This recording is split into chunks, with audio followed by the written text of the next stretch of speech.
There's a lot of information out there which talks about creating great hooks, talks about thumbnails, formatting, and so many things, but it's missing a key thing. As a creator, what do I need the most? Well, I want my content to have a lot of views, a lot of likes, engagement, comments, share, subscribe, all of those things, right? All of that is basically attention. I want my content to have attention, and there are two parts to it. There is grabbing the attention, then there is retaining the attention. And guess what? All the information that's out there, or most of the information out there, talks a lot about how do you grab the attention. But there's very, very little on how do you retain the attention, and that's what I want to focus on in this video. Because guess what? If I am unable to retain their attention but grab it, you know what's going to happen? People will come, watch, and then leave very quickly, which means the platform, which is whether it's LinkedIn or YouTube, it will think that I did a clickbait, even though I really didn't do it. And therefore, all that great content that I have, all my expertise that I want to share, just doesn't get surfaced, and I get lost in the sea of content. So the question is, how do you retain the attention of your audience? Well, for that, I'm going to ask you a question. What's common between a great politician's speech, your CEO's presentation on company's mission, and your favorite grandmother? What's common? You know the answer. It is stories. Storytelling, great storytelling, is what will help you retain your audience's attention. And at this point, you might say, Mahesh, stop wasting my time. This is not a new insight, no secret. Of course, great stories make great content. Everybody knows that. Why are you wasting my time? Well, for that, I'd like to pause and ask you, if that's the case, if this is common knowledge, why is internet filled with so much amazing content, but in bad storytelling? Why is it filled like that? My guess is that we don't know how important storytelling is. So think about this. What made humanity dominate the entire planet and become the top of the food chain? It's not just our ability to invent things. Sapiens says it was our ability to tell stories. Because of our communication skills and our ability to tell stories, we were able to form very, very large groups of people. We were able to form big societies, which no other animal kingdom could do. And as a result, we could outnumber any of our predators. And just like that, within a blink of an eye, we went to the top of the food chain. Storytelling is what connected us hundreds of thousands of years ago. It's connecting us today. It'll be connecting us in the future as well. And now just imagine, your content is amazing, you have great hook, and it has a great story, and you are consistent. What's gonna happen? Oh my God, it'll be impossible for you to not grow on any of these platforms. Over a long time, you'll definitely grow. Of course, there's something else that supersedes all of this, which is also necessary, which we'll talk about towards the end of the video. But great storytelling is what it is. So how do we tell great stories? Okay, let me stand for a while. If I take a step back, all your content, or at least most of your content, can be thought of as a solution. It's a solution to some problem. So the first step of telling your great story is to figure out what that problem is. You already know what that problem is. You're internalized because you're an expert. All you need to do is figure out or articulate that problem better. So if you zoom out, a great story has a great problem, and then it has a great solution. But it's not just telling the problem and the solution. There's more to it. And this is where Justin Welch comes in. Okay, I can't stand, sorry.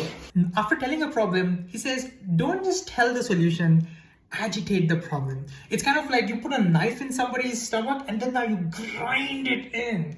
So for me, what it means is talk about what happens if that problem is not solved. Talk about a negative, grim future. And again, as an expert, it's important for you to highlight this. This is where you bring in your expertise and make people resonate with the problem. Because if the problem is not, if you don't have a lot of consequences or repercussions of not solving the problem, then why should I be interested in the solution in the first place? So you first tell the problem, then you talk about what happens, agitate the problem. What happens if the problem is not solved? What comes next? Now you tell the solution, right? Justin says, no. Your next step is to intrigue your audience. What that means is before you go towards the solution, talk a little bit about the insight that you are gathering before that's actually going towards the solution. One of the insights that you can talk about is why does that problem exist in the first place? This is again where you're bringing in your expertise. So now you have to mention the problem. You've talked about what happens if the problem is not solved. Now you've also talked about what is the root cause of this problem. Now tell the solution, right? No. Justin says, now before you tell the solution, sell the solution. Talk about what happens if you implement the said solution. Talk about the positive future. Talk about the hope of what a positive future would look like. And you can now imagine all the politicians' speeches, how they talk about, if you vote for me, I will not tell you what I will do, but I'll paint a picture of what the positive future would look like and show how different and how positive it is compared to when the problem is not solved. And once you do all of that, finally mention what your solution is and hopefully do it in a step-by-step manner so that it is easily digested. And now you have told your story, you have amazed your audience, but you can go one step further. You know how? Create a suspense at the beginning, but don't give the answer until you finish your entire story. And finally, come back to the suspense and then finish the story. And so here's my suspense. Remember I told you that in this entire thing, there is one thing that can supersede all of this? What exactly is this? Now imagine you have created a great hype. You've talked about the problem. You've talked about what happens if the problem is not solved. You've done all of that. And as a viewer, I am with you. I'm resonating with you and I'm dying to know what the solution to that problem is. And let's say the solution doesn't deliver. What happens? What happens now? Well, let's see. First of all, have you grabbed my attention? Yes. Have you retained my attention? Yes. Which means, awesome for the algorithm, your content will work. But you lose my trust. Because next time, I will not click on it. Because you betrayed me. I feel betrayed. My time, my valuable time was lost. Which means you do all of this, but never forget, everything that supersedes that is trust. You do not betray the trust in the spirit of making the algorithm work for you or hacking the algorithm. So this means I'm not telling you, or Justin Welch is not telling you to create a massive, unrealistic hype around your solution by over dramatizing your problems. No. All I'm trying to do over here is figure out what exactly is the problem that I have internalized and just try to tell it in a properly structured way.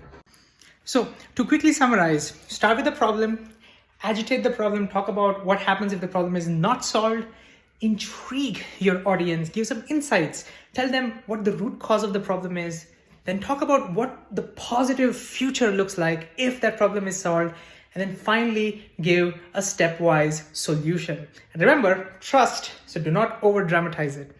And if you're making a video, one of the coolest ways to do an outro is to just abruptly end it. Bye.